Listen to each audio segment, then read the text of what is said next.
देखो, अपने स्कूल में नया बच्चा आया है। चलो चलो, उसके पास चलते हैं। अरे, तुम्हारा नाम क्या है? और तुम कहाँ से आए हो? अरे, ये तो कुछ बोलता ही नहीं। चलो सब चिंकी को बुलाते हैं। चिंकी चिंकी चिंकी चिंकी।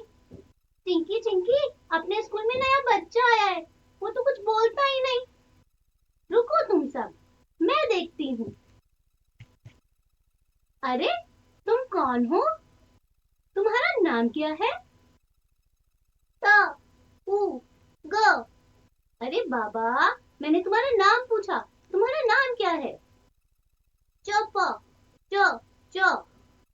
अरे बाबा, इसे तो कुछ समझ ही नहीं आ रहा। लगता है इसे गरिमा मैम के पास लेके जाना पड़ेगा। तुम चलो मेरे साथ। चलो। गरिमा मैम, अपने स्कूल में एक नया बच्चा आया है, पर वो तो कुछ बोलता ही नहीं। क्या हुआ चिंकी? देखिए ना मैम, ये कुछ बोलता ही नहीं। रुको चिंकी, मुझे बात करने दो। बेटा, क्या नाम है आपका? पापा, टचो, टटो। बच्चा, अपना नाम बताइए। ग ग। चिंकी, मैं इसकी परेशानी समझ चुकी हूँ। मुझे इसे समझाने दो। देखो चिंकी, इसके जो वर्ण हैं ये बिखरे हुए हैं और इसे नहीं पता इन वर्णों को एक समूह में कैसे लगाना है, क्योंकि वर्ण हमारी भाषा की सबसे छोटी इकाई है। उसके और अधिक टुकड़े नहीं किए जा सकते। लेकिन इसे समझाना होगा कि हम अपने वर्णों को एक समूह में कैसे लाएं।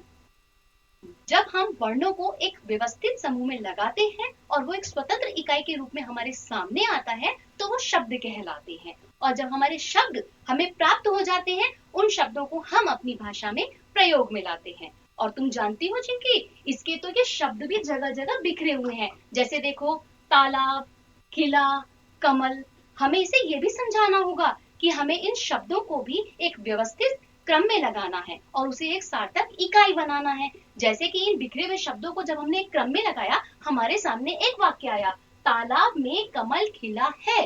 तो इस प्रकार जो वर्ण है भाषा की सबसे छोटी इकाई है और जो शब्द हैं वो वर्णों के मिलने पर बनते हैं। और उसी प्रकार जब शब्दों को मिलाया जाता है तो शब्दों के मिलाने से बनते हैं वाक्य। लेकिन उसके लिए जरूरी ये है कि प्रत्येक शब्द एक व्यवस्थित क्रम में होना चाहिए और सार्थक शब्द होना चाहिए जिसका हमें एक अर्थ मिलता हो। क्योंकि जब हम एक अर्थपूर्ण वाक्य बताते हैं तभी हम सामने वाले व्यक्ति को अपनी बात समझा सकते हैं। और वाक्य, शब्द और वर्ण हमारी भाषा का महत्वपूर्ण साधन है। इसके बिना हमारी भाषा के द्वारा हम वार्तालाप ही नहीं कर सकते। हमें प्रतिदिन के कार्यों को करने के लिए, बातचीत करने के लिए इन वाक्यों की जरूरत होती है। इसीलिए हमें बिखरे हुए वर्णों को समेटना, बिखरे हुए शब्दों को समेटना और उन शब्दों को सही क्रम में लगाकर एक अर्थपूर्ण वाक्य बनाना जरूरी होता है।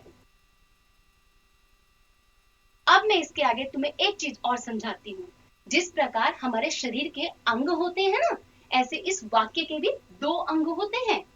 वाक्य के दो महत्वपूर्ण अंग, उद्देश्य और विधेय। अब आप मुझसे ये पूछेंगी कि मैम ये उद्देश्य क्या होता है, ये विधेय क्या होता है। बच्चों, हम जो वाक्य बोलते हैं उस वाक्य के अंदर जब जिसके बारे में हम बात करते हैं वो उद्देश्य कहलाता है। जैसे कि मैंने एक वाक्य बताया, राहुल रात में देर से सोता है। तो यहाँ हम किसके बारे में बात कर रहे हैं? यहाँ हम राहुल के बारे में बात कर रहे हैं। तो राहुल के बारे में बात करने के कारण राहुल बना इस वाक्य का उद्देश्य, क्योंकि यहाँ हम राहुल के बारे में बात कर रहे हैं। और उसी प्रकार इसी का दूसरा भाग है विधेय। विधेय वह जो हमें उद्देश्य के बारे में बता दे, अर्थात जो हमें उद्देश्य के बारे में संपूर्ण जानकारी दे कि उद्देश्य के द्वारा क्या किया जा रहा है, उसकी पूरी सूचना वो हमें प्रदान करता है। जैसे ये वाक्य है, विकास घूमने के लिए लंदन गया। हमारा उद्देश्य तो विकास हुआ क्योंकि हम बात कर रहे हैं विकास के बारे में। और हमारा विधेय हुआ कि वो घूमने के लिए लंदन गया, क्योंकि उसके बारे में ये जानकारी दी जा रही है कि वो घूमने गया है और वो घूमने के लिए लंदन गया है। तो समझे बच्चों, इस प्रकार हमारा जो वर्ण है वो शब्द बनाते हैं, जो शब्द हैं वो वाक्य बनाते हैं और उसी प्रकार वाक्य के होते हैं दो अंग, उद्देश्य और विधेय। उद्देश्य वह जिसके बारे में बात की जाए और विधेय वह जो हमें उद्देश्य के बारे में बताए। तो समझे चिंकी? अब ये बच्चा हमसे अच्छे से बातचीत कर सकेगा। अरे वाह मैडम, आपने तो बहुत अच्छे से समझा दिया। क्यों, अब तुम्हें भी समझ में आया ना? हाँ हाँ, मेरा नाम गट्टू है, मेरा नाम गट्टू है। मैम, इसके आगे के भागों के बारे में भी बताइए ना। अरे वाह चिंकी, तुम तो बहुत समझदार हो, सब कुछ आज ही जान लेना चाहती हो।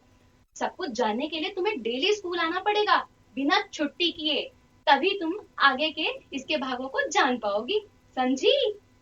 जी मैम, जी मैम, जी मैम।